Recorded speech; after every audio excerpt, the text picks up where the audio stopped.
Hello everyone, welcome to my YouTube channel. My name is Monique Agbo and I upload sewing and lifestyle content on this channel. In today's video, I'll be teaching you all how I made this cute top with some ruffles at the front part. So if that's something you're interested in watching, let's dive into this tutorial together. Please give this video a thumbs up, subscribe and share this tutorial with your friends. So to make this top, we're starting off with our border line. This is the border line. So this top is going to be a tube top with some ruffles at the front. So that's like an off-shoulder top. So I'll be taking out 6. Yeah, so my starting point will be 6. I'll come down by 11. This is my nipple point. That's my bust point. This is my waistline. And this is my top length line. So I'm just going to rule it out like this. So this is the chest line. This is my bust point. This is my waistline and my top length. So I'm going to mark my nipple to nipple measurement. And I'll connect the lines together like this. This line I'm coming out by 1/2 inch and 1/2 inch at this side. I'm just going to rule it out like this. This is the dart. So the next thing we want to do is to just mark out our basic bodice measurement. So for the chest line, mine is 12 divided by 2, that's 6. I'm adding extra 1 inch allowance.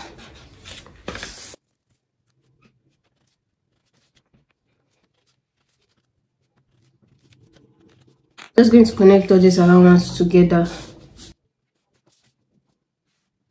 For the back pattern, it's going to have a zip at the back. So the allowance I'm leaving for the zip is 1.5 inches.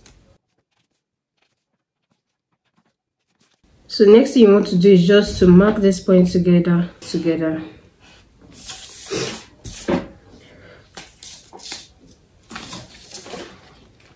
So the same measurement we took for the front, that's the same thing we'll do for the back. Marking your chest point, your bust point, your waistline and your top length.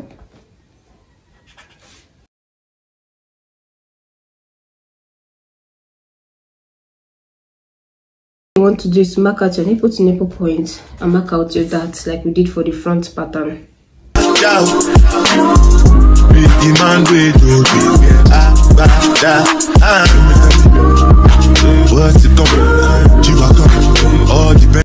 So to reduce your zip board, you come up by 1/2 on your waist line. Now return it back to this point like this. So you take your ruler like this and slant it this way. And bring it to the other sharp end like this. So after that, I want to mark out my back waistline, which is 14 inches.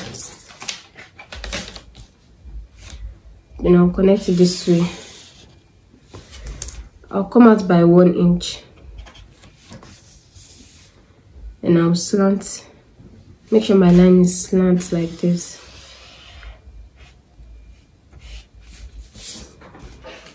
So the next thing I want to do is to slash this line to this point. So after slanting it like this, you want to make sure that it is overlapping this one. So I'm just going to do it like this. As you can see, I'm just going to take my tape to tape it. To do is to mark out your basic bodice measurement like we did for the front pattern.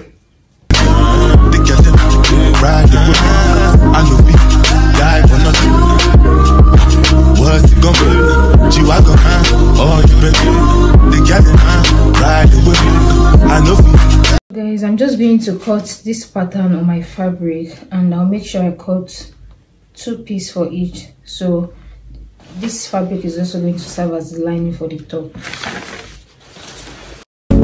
It's been a hell of a ride, but every single moment you were there right by my side.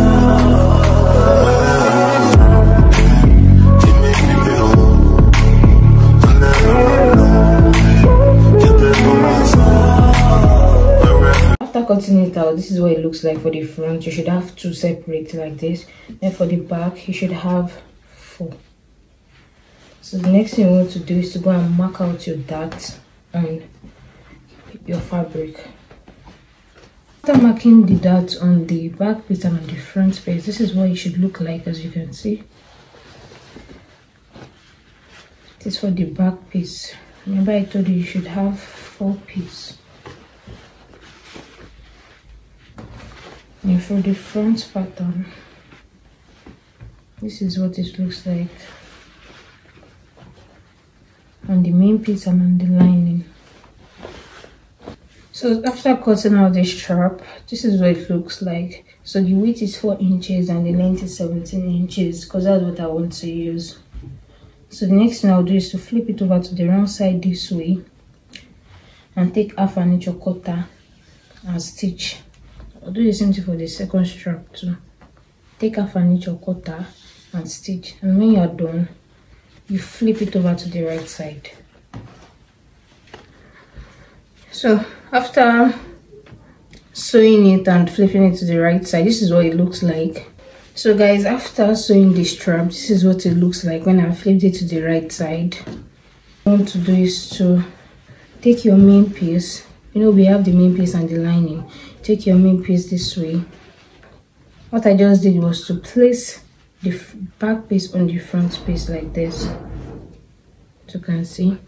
So I'm just going to take out my allowance, the 1 inch I left for the allowance. I'm just going to take it and sew it. It looks like after I've stitched both sides, as you can see, I've taken my allowance. This is what it looks like, and this is the strap that I made for it. So what I'm just going to do is to place it like this. I'll take one, place it like this, and put it at one of the back side this way. Just take 1/4 inch or 1/2 inch and stitch it. Now I'll do the same thing for the second side. I'll put one here and position it to the back side too, like this, and take 1/2 inch and stitch. After doing that, so the same way I took the allowance for the main piece like this, taking my allowance for the side, that's the same way I'm going to do for the lining piece too. Remember, we cut the main piece and the lining piece. So once we're done, I'll show you guys the next thing to do. So guys, this is what it looks like after I've already fixed the strap. And for the lining, I already went ahead to take the allowance, as you can see. So the next thing we want to do is to fix the zip. And when you want to fix your zip, make sure that if there's any extra zip, don't cut it out yet, because we'll be making use of the interlining method for this top. So this is what it looks like after I fixed the zip. But for mine, I went ahead to mark out 2 inches, as you can see. So I did not fix my zip from this edge. I left about 2 inches and I started from there. So this is what it looks like after fixing the zip. So you can see this extra 2 inches allowance. So later on, we're going to use this lining piece. We're going to use the lining piece to turn it. But before we do that, we're going to create this circle with the ruffles in front. So how do we do that? I'm just going to take out 1/2 inch. I'm going to mark it out, and I'm going to mark 1/2 inch at the down part. So the reason why I'm marking this 1/2 inch is because we're still going to turn this top with the lining. So I'm going to take 1/2 inch while turning it. So the next thing you want to do is to measure out whatever you have. I have 11 here. So that means the length of my circle, the circle I'm going to cut will be 11 inches.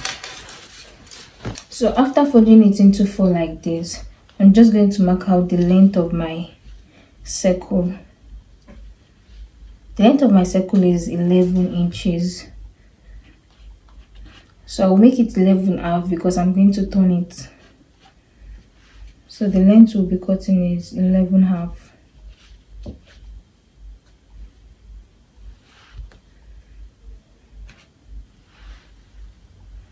So you start measuring from this point and that same point again, you switch it to the middle and you switch it to the end like this.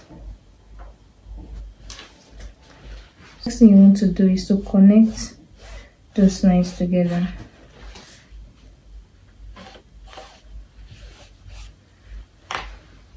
Cut.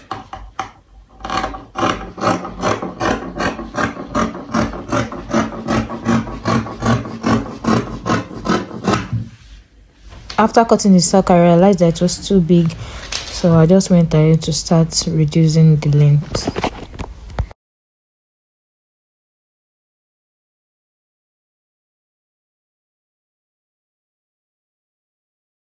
Guys, after cutting into my desired shape, this is what the circle looks like, as you can see. So the next thing I want to do is to place right side facing right side this way. So I'm going to use my hemming gum to stitch it, to stitch my allowance. And before I do that, I'm going to leave at least 3 to 4 inches allowance at any side, because that's the part I'm going to use to flip the circle to the right side. So the next thing I will do is just to use my hemming gum to take my allowance. I'll keep doing that till I reach the point where I want to stop and flip it over to the right side. This is what it looks like after I've stitched it with the hemming gum. As you can see, this is the part I left for the opening. So I'm just going to flip it over to the right side. I'm going to make sure it is well aligned. Then I will iron it and make the hemming gum stay on the fabric. Then for this part, I'm just going to put hemming gum here to close it. I'll put hemming gum inside and iron it. So as you can see, this is what it looks like after I've already ironed it and closed it with the hemming gum. At this point, I'm going to mark ½ inch. That's going to be the interval, and I'll start drawing a circle.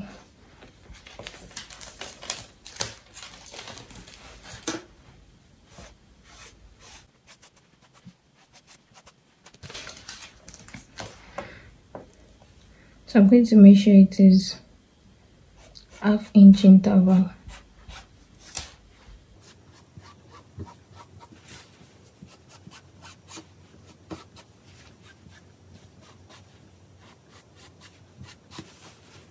So the next thing to do is to mark out ½ inch interval. Just mark ½ inch like I'm doing, and once you are done with that, then you start marking out the circle.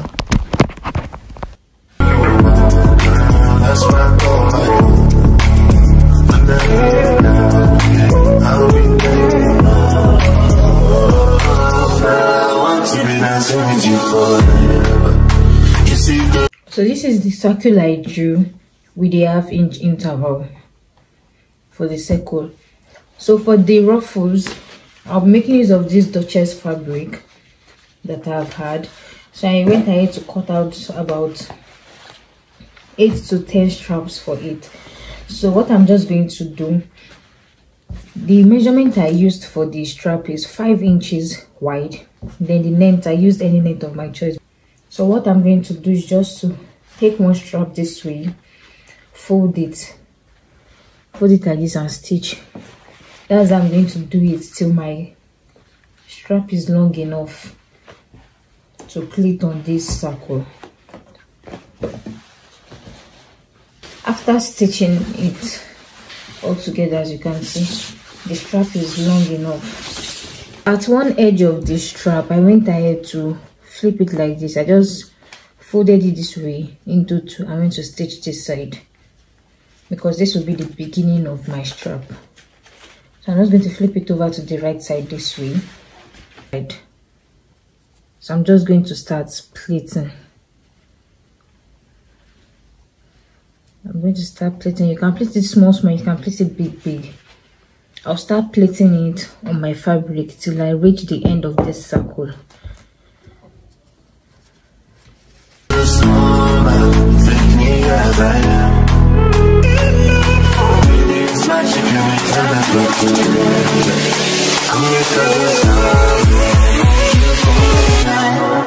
Hold you for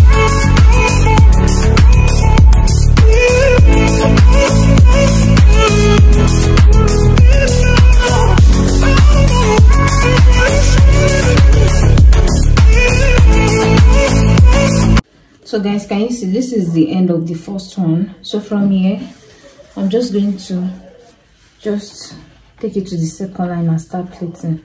So that's how I'm going to do it till I get to the circle.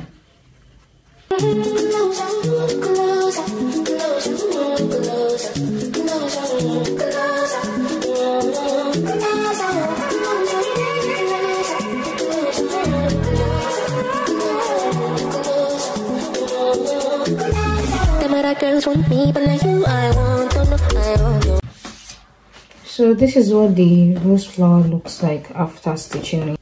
So the next thing we want to do is to place this flower on our fabric and make sure it is well aligned and sitting in the middle. You can see it's in the middle already. So after pinning it, can you see this allowance we left on the circle? So from here I'm just going to top stitch. I'm just going to stitch it round so it can stay on my fabric. When I recorded this step, it wasn't recording, so what I went to do was to place the lining of the top on the, I placed it on the top, so I made sure it is well aligned. Then I've pinned it, as you can see. I've pinned it from the bottom of this zip, this side, down to this edge. The next thing to do is to take half inch and stitch it, but while doing that, you use your hemming gum, place it this way, take half inch and start stitching down to the end of this point. This is what it looks like after I've stitched it with the hemming gum, as you can see. So the next thing I want to do is to take this side this way. You can see the zip. Just place it like this. Make sure you pin it. You can feel the teeth of your zip. Can you see the line? So you're just going to follow the line and stitch it. You're not using hemming gum for this part. You stitch it straight down to the end of your top. Then you do the same thing for the second side too. The top is almost ready. So as you can see, I've already stitched it. If you flip it to the right side, this is what it looks like. Can you see? This is the interlining method. So now the next thing you want to do is to hem the down part. And when you want to do that, all you need to do is to repeat the same method we did for this upper part. You place your hemming gum this way. Now take half an inch or quarter inch and stitch it to the end of the top. This is what it looks like. So the next thing you want to do is to go to one of the side of your lining, the lining and not the main piece. Please note, and just loosen it. Don't loosen it completely, just lose a little, because that's what we're going to use to flip this top to the right side. So this is the part that I've opened. So I'm just going to flip the top to the right side. So this is what it looks like after I flipped it over. As you can see, I've already zipped it down. So the part that I left for 2 inches, this is the effect I was trying to create, as you can see.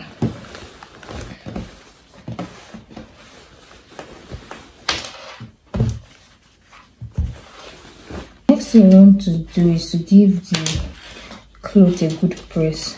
So you make sure it is well aligned at all these edges here. Then use your steaming iron to iron it. By the time you iron it, the hemming gum that we placed there will make it firm and look neat. After that, I'll show you guys the next thing to do. After that is open, you just put your hemming gum and iron it. By the time you iron it to be very closed and neat. So this is what the top looks like at the end, and I decided to style it with my cargo skirt. And if you have not seen that tutorial, I'm going to drop the link in the description box below so you can have access to the video. If you enjoyed this video, please give this video a thumbs up, subscribe and share this video. Thank you for watching and see you in my next upload. Bye guys.